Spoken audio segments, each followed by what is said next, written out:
ഭയങ്കര കാറ്റ്. എൻ്റെ ദൈവമേ, ഇതുപോലെ തന്നെ കാറ്റടിച്ച് വീശുവോ നമ്മുടെ ബിഗ് ബോസ് വീട്ടിൽ. ഓ, സൗണ്ടൊക്കെ കേൾക്കുന്നത്. നോമിനേഷൻസ് ഒക്കെ കഴിഞ്ഞു, അറിഞ്ഞാൽ നിങ്ങൾ 11 പേരാണ് നോമിനേറ്റഡ് ആയിട്ടുള്ളത്. 2 പേര് ഇതിനകത്ത് പുറത്താവാൻ ചാൻസ് ഉണ്ട്.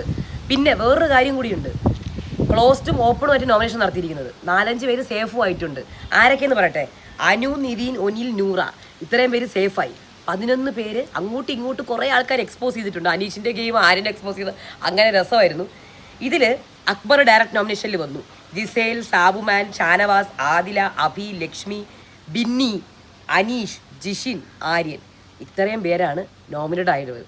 ഇതിനകത്ത് 2 പേരെങ്കിലും ഈ ആഴ്ച പോകണ്ടേ? അപ്പോൾ പോകണം. നിങ്ങളുടെ അഭിപ്രായം പറയും, ആരാണ് ഈ ആഴ്ച പോവേണ്ടത്? പിന്നെ ഈ നോമിനേഷനകത്തുള്ള ഒരു ട്വിസ്റ്റ് എന്ന് പറയുന്നത്, അങ്ങോട്ടും ഇങ്ങോട്ടും എല്ലാവരുടെയും ഗെയിമൊക്കെ പഠിച്ച് കഴിഞ്ഞേട്ടാ.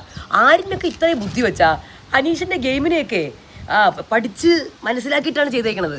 അതുപോലെ ആര്യൻ്റെ ഗെയിമിനെ എല്ലാവരും എക്സ്പോസ് ചെയ്തിട്ടുണ്ട്, ഷാനവാസിൻ്റെ ഗെയിമിനെയൊക്കെ. നിങ്ങൾ പറയൂ, ഇതിനകത്ത് ആരാണ് 2 പേര് പോകേണ്ടത്?